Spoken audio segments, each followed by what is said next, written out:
Hey Xavier, how's it going, man? I'm Sean. Your dad sent me a video of you on YouTube here and executing a bunch of different drills from one of your practices. So thank you very much, John, for sending this in. Xavier, I love your skills, man. You remind me a lot actually of just me playing AAA, and I miss those days. So I hope that you're like really enjoying those as much as you can. And I'm sure things look a little bit weird this year. I know in Ontario where I live, a lot of the leagues right now aren't currently running. You know, they're only playing like within 4 teams. They're playing like a little tournament almost style season. So it's a little bit boring, but hopefully it's still nonetheless competitive. I'm not sure what your situation's like, but it looks like you guys are still running some great practices. So what I'm going to do here is normally I would do a lot of these types of remote coaching videos on the ice. Today I'm in my garage. I've got like my synthetic ice and a little mini rink. I've got my net here as well too if we're going to take some shots.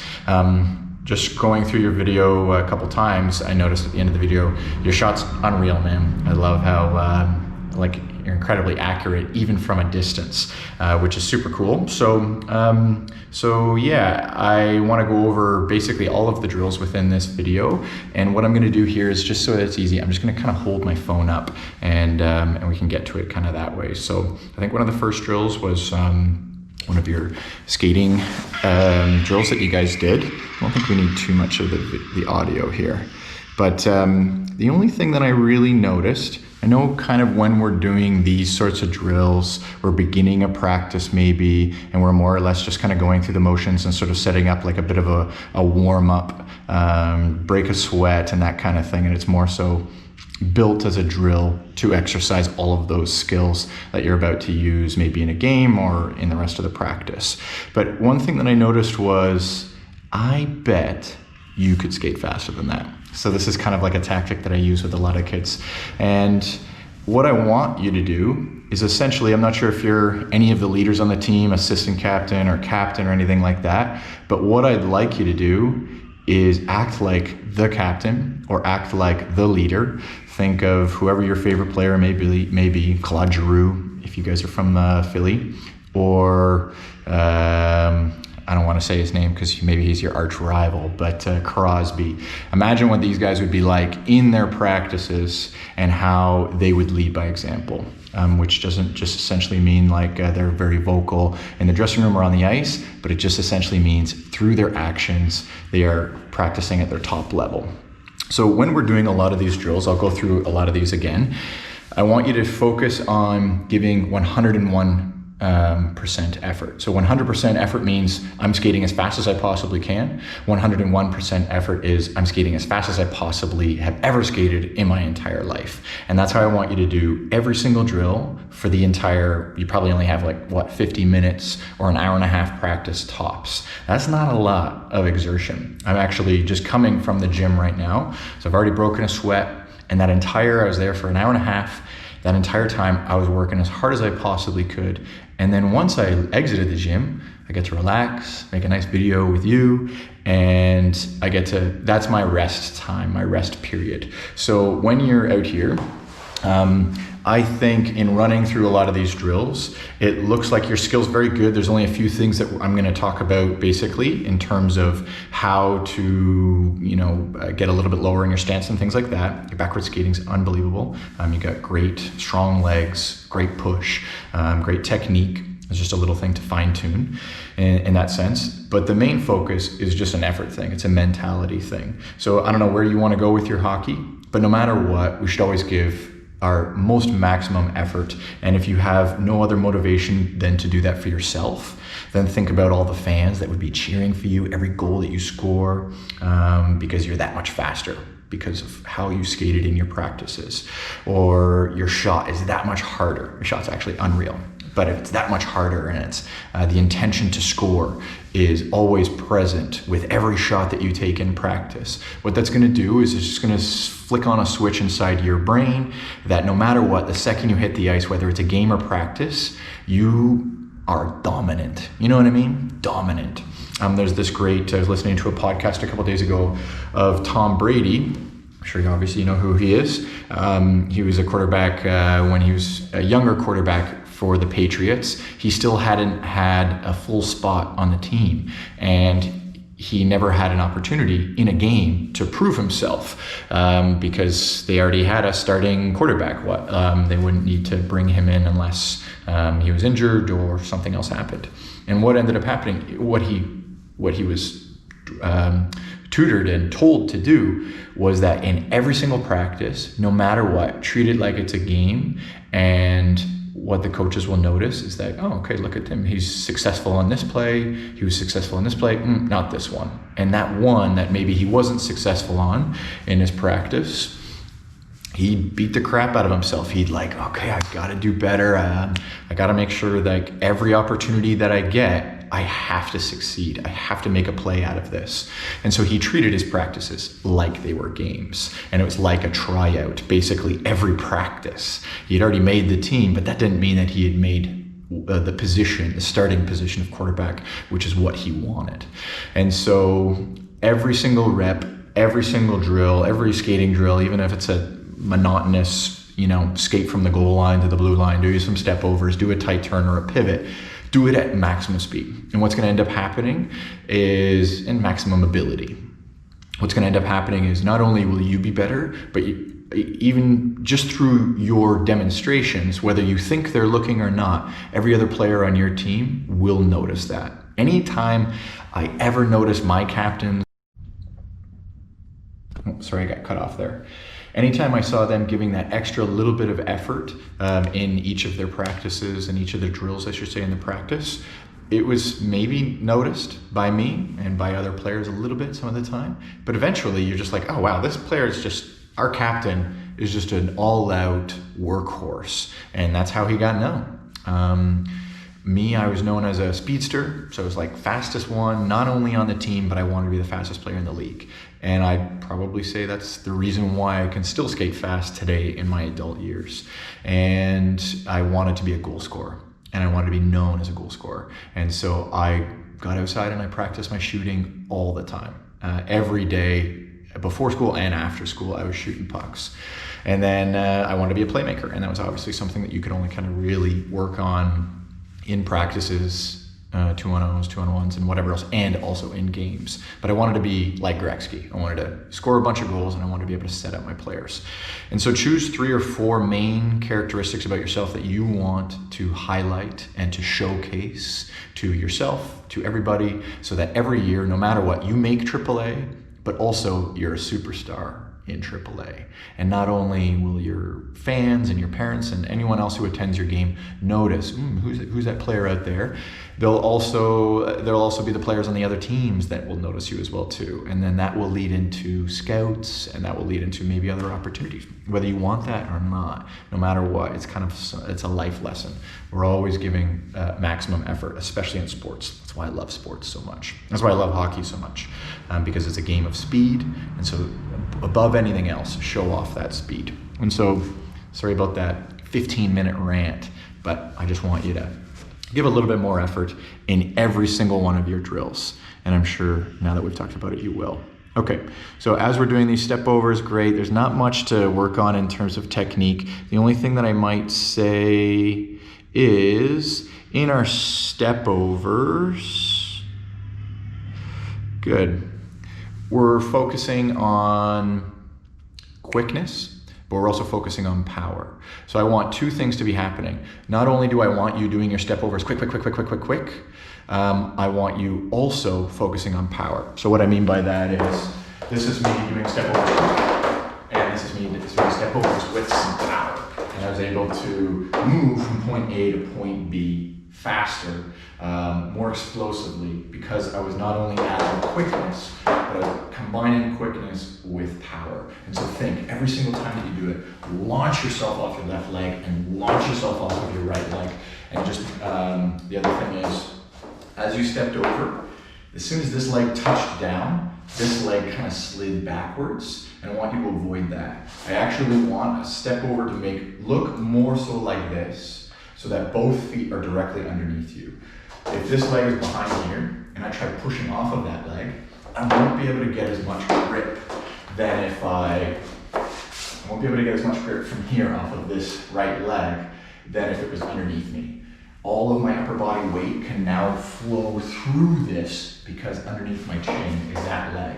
And it's gonna be able to help you in your forward crossovers, your step overs, your backwards crossovers, any type of crossover.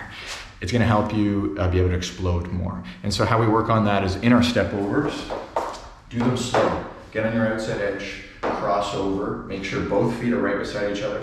Make sure when this leg touched down, this one didn't slide back. And then once you do that a few times, then start to add some speed and make sure that this leg isn't sliding back. And in that, just gonna help you add a little bit more power to each of these motions. Okay, let's watch. I hope you guys can see that okay.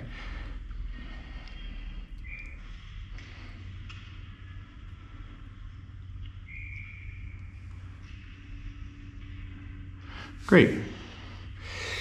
To get from the goal line to the blue line, let's count how many strides you took. Ready. 1, 2, 3, 4, 5, 6, 7, 8. Okay, not bad. So what I want you to aim to do, normally in a regular size ice surface like this one, what I teach players is a AA player would take, to get from the blue line to the red line, it would take 5 strides. If you took 4 strides, then you are taking 1 less stride than what you need to do. At a AAA level, we take 5 strides, maybe even 6. And so in a game situation, let's say you're standing at the blue line and someone has your puck and they're at the red line and you need to attack the hell out of them, and you attack them with 4 strides, you will be giving them half of a second of more time and half of a second of more space as well too, in equals of space, to think about what their move is, to be able to react to what their move is, and it's a game of speed. Every single level from A to AA to AAA, hockey gets faster and faster and faster. And so we need to be able to compete at the top level. I'm sure you'll be cheering for the USA World Juniors coming up over the Christmas break. I'll be cheering for Canada. And watch these guys. These guys I love watching these guys, probably even more than I like watching the NHL, honestly, because they're so fast. And the skills that they have been developing are at this uncanny level. It's like, can't wait to see what they're going to be like once they reach the NHL. The NHL, I would say, is even a little bit slower than the World Juniors. Just incredible speed. And so my point is this: to get from the goal line, to get from the blue line to the red line takes 5 strides. To get from the goal line to the blue in that drill that we just saw you doing, 8 strides is great, but I'd love to see if you could get 9, maybe even 10. And so try to focus on the first 4 to 5 strides being much quicker, and then the next few strides being still quite quick, but more explosive and longer. And so what I mean by that is, it's just like when if we're driving a car, we're driving a race car, and we're going from 0 miles an hour to 100 miles an hour, the pistons inside the engine are doing this. And that's what's helping propel the car forwards. When you begin, your first gear, if you were driving a race car, is your pistons are doing this. Super quick and almost short. And that's what our legs need to be doing. These are pistons. And so when you begin, try to focus on 3 or 4 or 5 really quick, explosive strides. And then you can sink a little bit lower. You won't need to be Connor McDavid quite high. You can sink a little bit lower and be a little more Nathan McKinnon or PK Subban, and sit a little bit lower in your stride, and your strides will be a little bit longer, no less powerful, a little less quick, but the stride would be explosive. The recovery would be quick when you begin, and when we get to a longer stride, once we've reached our top speed, our pistons, instead of doing this, they're going to start to do this. They might get a little bit longer, and they might get a little bit more powerful. So think about those legs like this. We have 2 different forward strides. One is quick and explosive, quick stride and explosive recovery. And then once we reach our top level speed, sit a little bit lower in your stride. but keep your recovery of that stride equally explosive. And if you slam it down, you want your stride to be as quick, get it out there as fast as you can, but hurry up and get that thing back in so you can get to your next stride. That's the idea of an explosive recovery. I think that was pretty much all I wanted to say about that in terms of stride. And I think that would help you reach the blue line in that drill faster. And if we convert that into any game situation, anytime you're blowing down the wing and you're ready to blow by a player, taking more strides like this, more explosive, you're gonna be faster and you're gonna be so much harder to stop in a one-on-one. And if you're more of a defensive player or a 200-foot player, which essentially means you're both, if you're a forward and a defensive forward, or if you're a defenseman, an offensive defenseman, you can play two ways at all times. Looking at you, I'd say you're probably a centerman. I'd love to see you as a centerman. But if you're playing on the wing and you're more of a goal scorer, let's say, than less of a setup man, then that's okay. Wearing a gray jersey, I'd say you're probably not a defenseman, but you'd probably look pretty good as a defenseman too, just because your backward skating is so great.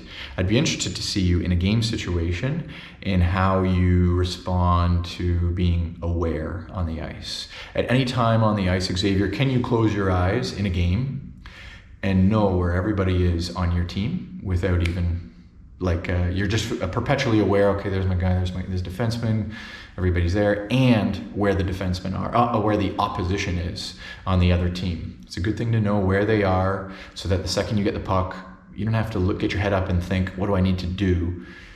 The second you get the puck, you already know what you're gonna do. And if you can react that much faster and your mental awareness is that much more refined, then once you get into a game situation where you're playing AAA and it is freaking fast, it is fast hockey, you're going to be able to not only keep up, but you'll be able to set that tempo and set the pace. Don't be a AAA player that's really good and plays AAA. Be the best player on the ice. Why not? And be the best player on the ice consistently, every single game, but of course, every practice as well too. Hope you get some motivation from that. And you're not like, who's this guy? What is he talking about? Okay, coming out of that turn, I want you to, the same way we were focusing on the first couple strides being quick and then the next couple strides being more explosive, can you come out of this turn with a sharp turn and then 3 or 4 really, really quick crossovers? And then because you've gained so much speed coming out of that turn, you just drop right into a longer, more explosive stride. As opposed to coming out of the turn, doing 1 or 2 crossovers, and not being at your top level speed. Going into a turn, we can go into the turn with a lot of speed, but we also want to be able to exit the turn with a lot of speed. And we do that with, watch Connor McDavid, 3 or 4 quick crossovers. That's how he crosses over. And then he's already reached his top speed as he's turning. And then he can just explosively come out. You kind of did a turn and then crossed over and you came out with a little bit of speed, as opposed to turning and reaching about this point and crossing over the 3 or 4 times. Don't turn and make the full turn and then try crossing. Make the turn and at that high point of the turn, begin to cross over. That seems like really not important, but it totally is. Because in hockey, we are constantly changing directions. We are constantly having to be agile, switch between forwards and backwards, switch between turning left, turning right, and doing it not like this, but doing it probably with a puck and with the opposition pressuring the hell out of you and poke checking you and maybe being physical with you.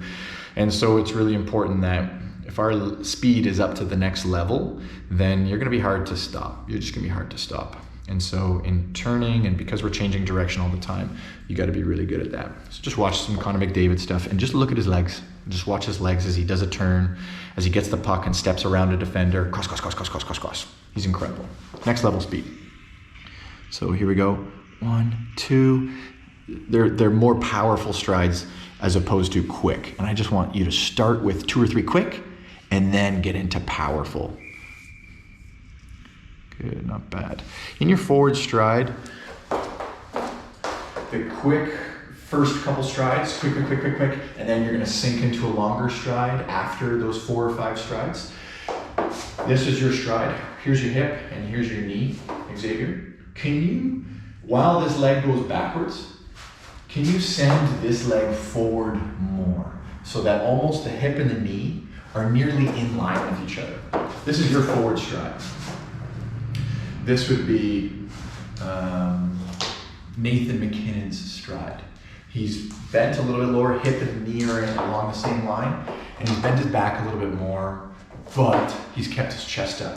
You are in almost a backward skating position when you're skating forwards. And I just want you to sink lower, and propel yourself in that forward direction just a little bit more, especially with drills like this, where it's meant to just focus on that. Your backwards crossovers are unreal, man. I have got nothing to say about them. They're absolutely perfect, and I think they're my favorite. Ooh, your shot's really good. Between your shot and your backwards crossovers, they're my 2 favorite things. Look at the power that you come out with. Yeah, knock that cone out of the way. Get it out of the way. I'm out. Move out of the way. I'm a beast. I like it, man. I bet you're probably a hard player to stop in a one-on-one because you got some power behind your stride. Think Nathan McKinnon. He looks like a freight train when he's coming in one-on-one. Like you want to get out of his way. And once you get up to that top speed, you got some size to you. Strong legs. So I bet you'll be formidable. Look at that, you almost caught your player in those turns, your next player, and that should be the goal. In any race drill, can you aim to be first? Or if that guy was ahead of you on your line, aim to catch him. And that's always good motivation if you need to push yourself a little bit more.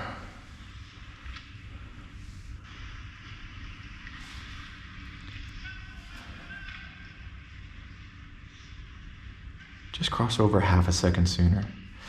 Let me see that again. 1, 2. Not bad. You did 2 crossovers to get from the first cone to the second cone, and with that much distance, you'd probably need 3. So that by the time you take your 3rd crossover, you are upon that last cone, so that your turn, you got to stop on a dime. It's less of a turn and it's more of a stop or a punch stop where you're combining a stop and then it kind of turns into a turn.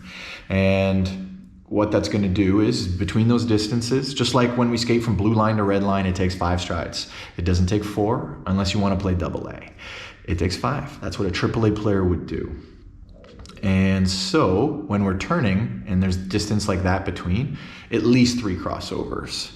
If I make my turn and I cross twice and then I pause and there's a little space as I lead up to that next pylon, then by the time I reach that next cone, that little space that I kind of glide my way up to it, it's going to take time and effort for you to just kind of glide into that space. And so take a stride, take an extra stride and get to that next cone faster. I hope all that makes sense. I'm sure it does.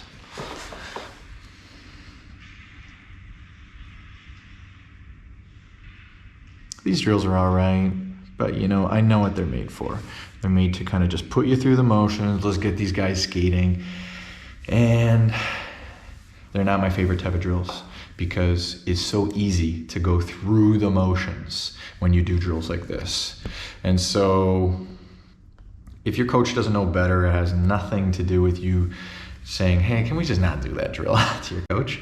But instead saying to yourself, I'm going to destroy this drill. I am going to just work to my maximum capacity and I am going to just be a workhorse and I'm going to be an example for the rest of my team when you're doing drills like that.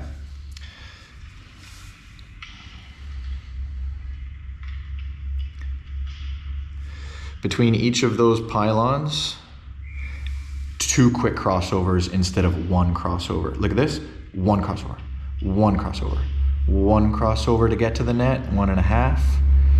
Can you add, instead of 1 full crossover, can you do 2? 1, 2, 1, 2, 1, 2. You will get from the first cone to the second cone faster, and you'll get from the second cone to the third cone faster. And then as you exit that last cone, you will get to the net faster if you exit with 2 or 3 crossovers. And then instead of, when you shot, Xavier, I'm gonna lefty, you took a crossover, you paused, you wound up and you shot. And when you shot, you kind of kept that leg forward, which I like. Looks like Austin Matthews when you're shooting. Can you cross, shoot on your back leg, or cross, shoot onto your front leg, where there's no pause? Cross, pause, shoot. You're gonna get to the net slower that way. If someone's chasing you in a game, they'll probably have caught you. Or maybe they'll lift up your stick or something like that. Shooting in stride is better than shooting with in a glide. You know what I mean? Shooting it in stride. You don't have to slow down your feet. Your legs can be crossing while your arms are winding up. You can be doing both of those things at the exact same time. And so just aim to do that. And so all we've really been talking about is just speed. And I think that's it. Speed and probably effort as well too. You just need a 30-minute video from me to hopefully pump you up in order to do that. In the next video, hopefully, John, you can help me with this. Just send me another video of like this. I love this. And Xavier, just use it as an example or use it as a test model to see if you can compete for an entire practice at the level that I want you to, and hopefully the level that I've encouraged you to do, and see if you can do it. And then you got to do it consistently every single practice. But I just want to see the next practice that you guys are at after you've watched this video, and show me all the drills just like you've shown me here. Edit them together. Johnny, you've done a great job with that. I'm sure that was you. And thank you. Thanks for that, because it's really easy for me to look at all of these. And I'd be curious just to see what type of player you look like. And hopefully the next video that I watch, I'll be like, hey, I got nothing to say, man. Maybe just a few fine-tuning points or something like that. But beyond that, you will have reached the level that you need to be practicing at. Good start. I like that speed to get up there. Just take a few more strides to get up there. Start with the quickness. Great shot. When you take your slap shot, the only thing that I'd say about that, I like that you were almost shooting it in stride. This was your follow through. And that was the only thing I think that I saw in your slap shot, where this needs to be your follow through. And a lot of players do that. 1, 2, 3, and this is their 4, position 4. If I was shooting it at the camera, or shooting it at you, this is your position 4, where I want the very tip of your stick to point to your target. That's what your follow through should be. So just don't stop here, just go a little bit further. Go further through. The very bottom of the tip of your stick should be pointing at your target. If you do that, I bet you it's gonna add more velocity to your shot. And simply meaning it's gonna get from point A to point B faster.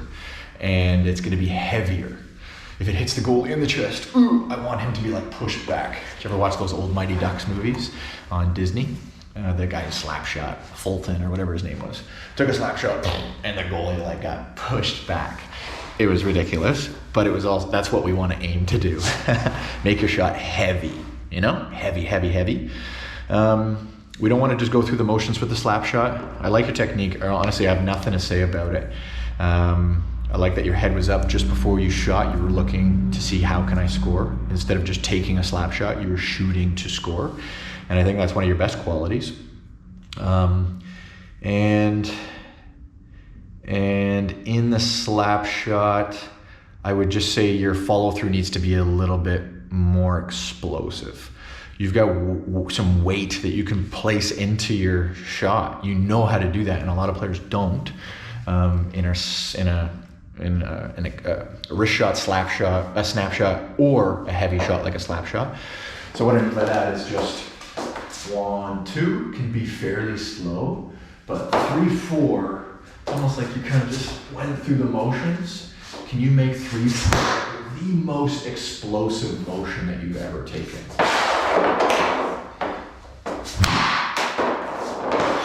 pretty good shot. But just kind of like going through the motions. 1, 2, 3, 4. 3 and 4 should happen almost at the exact same time. Instead of 1, 2, 3, 4, just 1, 2. Make 3 and 4 faster. You know what I mean? And your shot will be even heavier for it.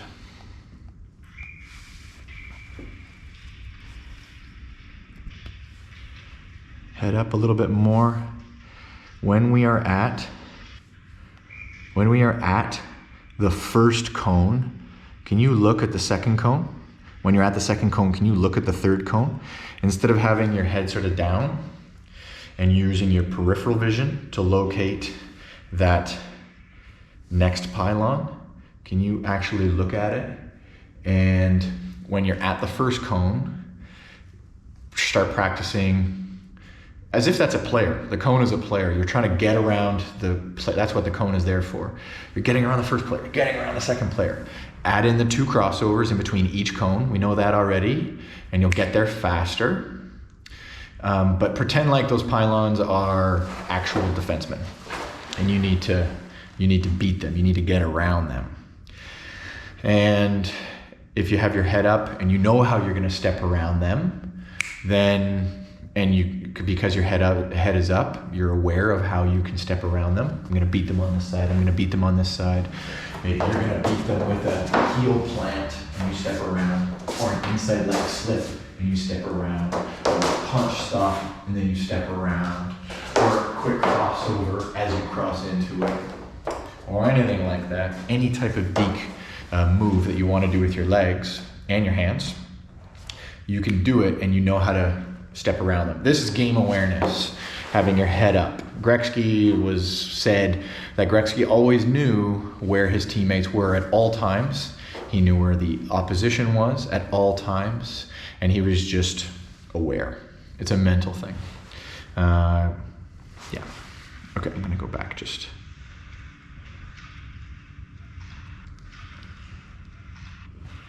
Sorry.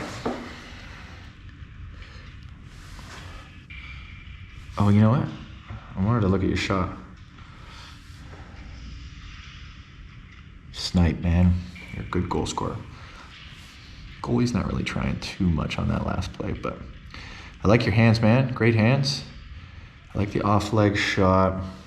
The only thing what we want to watch out for in an off-leg shot, front leg shot, you're a righty. So when you shoot, this is a front leg shot when your left leg comes forward. An off-leg shot is when your right leg comes forward. And so as you were coming down the wing there, like Ovechkin, you were shooting an off-leg shot. The only thing that we want to avoid, I'm going to show it as a lefty, is you don't want to, you did a crossover, you shot your legs, and then you shot your arms. So you're essentially just doing this and using the strength in your arms to shoot. Can you try to combine legs and arms at the same time? Whether that's in a crossover or you're in a forward stride, no matter what, can you try to combine those two at the same time? We never want to shoot our legs and then shoot our arms, because you're basically just using a little bit of momentum that your legs created, and then you're trying to use the strength in your arms. And you may have some pretty strong arms, I can see that in your shot, but you'll be stronger if you coordinate arms and legs together. A front leg shot would look like this. Instead of legs and then arms, it's legs and arms together. A back leg shot, instead of legs and then arms, it's legs and arms. Get your upper body over top of that puck. Legs and arms. Just try to do this. Same time. Bit off balance. Try to synchronize legs and arms as much as you can. Oh. No, I don't want to watch that. I want to watch Xavier. Thank you.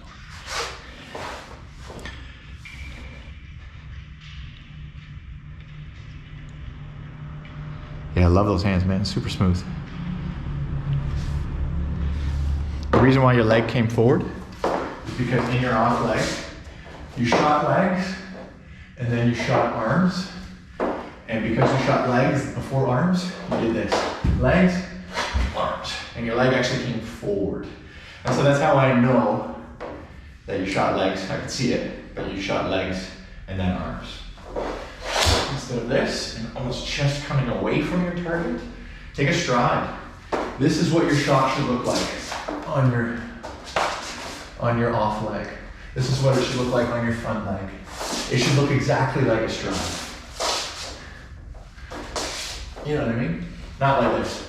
We would never take a stride like this. And throw your shoulders away from your target. 30 minutes, man. 35 minutes. I hope this is one of the longer videos that I've done. I hope you're still engaged and you're not like, oh man, Sean, enough. You are picking apart every part of my game. Okay, that was it. All right, awesome, man. I hope that really helps. Send me another video. I really want to see another practice just like that. 3 minutes is perfect, John. Thank you very much. Thank you for doing this. Xavier, I hope you really liked it and hope you got a lot out of it. Apply those things, apply them. It's a lot to think about, but not really. Just speed up, take more strides to get there, all that stuff. I won't do a review because I've talked a lot. But thanks, man. Thanks for watching this. Take care.